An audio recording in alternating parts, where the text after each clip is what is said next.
నమస్తే. ఆరోగ్యానికి ఎంతో మేలు చేసే కీరాని స్వీట్ కార్న్తో కలుపుకొని చేసుకునే ఈ కూర చపాతీకి, అన్నానికి చాలా మంచి కాంబినేషన్. చాలా సులువుగా చేసుకోవచ్చు, త్వరగా అయిపోతుంది. కీరా నీటి శాతం ఎక్కువ ఉంటుంది కాబట్టి డీహైడ్రేషన్ని కూడా బాగా తగ్గిస్తుంది. ఎలా చేయాలి అనేది ఇప్పుడు చూసుకుందాం. దీనికోసం చాలా లేతగా ఉన్న అరకిలో కీరాని ఇలాగ చిన్న చిన్న ముక్కలు చేసి పెట్టుకున్నాను. గింజలు అలాగే ఉంచేసాను, తొక్క కూడా. అవి ఉంచితేనే మంచిది, మనకి ఫైబర్ కంటెంట్ బాగా ఒంటికి అందుతుంది. ఇలాగ ఒక స్వీట్ కార్న్ గింజలు తీసి సెపరేట్ చేసి పెట్టుకున్నాను. స్టవ్ ఆన్ చేసుకుని బాండ్లీ పెట్టుకుని 3 టేబుల్ స్పూన్ల దాకా వంట నూనె వేసుకుని పోపు కోసం ఒక చిన్న స్పూన్ ఆవాలు, ఒక చిన్న స్పూన్తో మినప్పప్పు, మరొక చిన్న స్పూన్ శనగపప్పు, ఒక అర స్పూన్, ఒక చిన్న స్పూనే వాడుతున్నాను, జీలకర్ర వేసుకుని ఒక పెద్ద చిటికెడంత ఇంగువ ఘాటు ఉంటే ఈ కూర చాలా బాగుంటుంది. అంతా బాగా వేయించుకోవాలి. కొంచెం ఎర్రగా వేగిన తర్వాత కొన్ని కరివేపాకు వేసుకొని అవి కూడా కాస్త వేగిన తర్వాత కట్ చేసి పెట్టుకున్న కీరా ముక్కలు, ఒలిచిపెట్టుకున్న స్వీట్ కార్న్ గింజలు దీంట్లో వేసేసుకుందాము. ఇదంతా కలిపి ఒక పావు గంట 20 నిమిషాల్లో కూర అయిపోతుంది.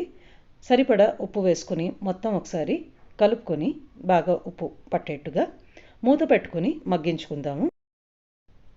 ప్రతి 2-3 నిమిషాలకు ఒకసారి మూత తీసుకుని కలిపి చూసుకుంటూ ఉంటే మాడిపోకుండా ఉంటుంది ముక్క. అది మగ్గేంత లోపల ఒక 2 టేబుల్ స్పూన్లంతా పుట్నాల పప్పు అంటాం కదా, అది తీసుకుని బరకబరగ్గా అక్కడక్కడ పప్పుగా ఉండేట్టు, రవ్వగా ఉండేట్టు గ్రైండ్ చేసి పెట్టుకోవాలి. ఒక 10 నిమిషాలు అయిన తర్వాత చూపిస్తున్నాను చూడండి. నేను ఇంత లోపల ఒక 2 సార్లు కలిపి పెట్టుకున్నాను. ముక్క మెత్తపడిందా లేదో చూసుకుందాము. ఇంకొద్దిగా గట్టిగా ఉంది, అందుకని మళ్ళీ మూత పెట్టుకుని ఒక 3-4 నిమిషాలు మగ్గించుకుందాం. ఒక 4 నిమిషాలు అయిన తర్వాత దాదాపుగా అంతా మెత్తపడింది. ఇప్పటిదాకా ఉడకపెట్టుకున్నాం కాబట్టి ఇప్పుడు మూత తీసుకుని ఇంకొక 2-3 నిమిషాలు వేయించుకున్నట్టు చేద్దాం. దీనివల్ల పైన లేయర్ కొంచెం వేగి టేస్ట్ చాలా బాగుంటుంది. స్వీట్ కార్న్ కూడా ఉబ్బుతుంది, దీనివల్ల చాలా బాగుంటుంది. ఒక 4 నిమిషాలు అయిన తర్వాత అంతా వేగింది.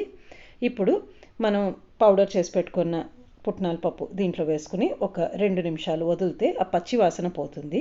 లో ఫ్లేమ్లో పెట్టుకోండి, లేదంటే పౌడర్ మాడిపోతుంది.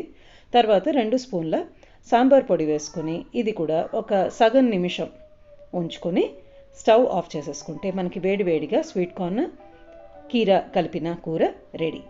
చాలా తేలిగ్గా చేసుకోవచ్చు, పొద్దున హడావుడికి కూడా చాలా త్వరగా అయిపోతుంది. మీరు కూడా చేసుకొని మీ అభిప్రాయాన్ని తప్పకుండా తెలపండి. నమస్తే.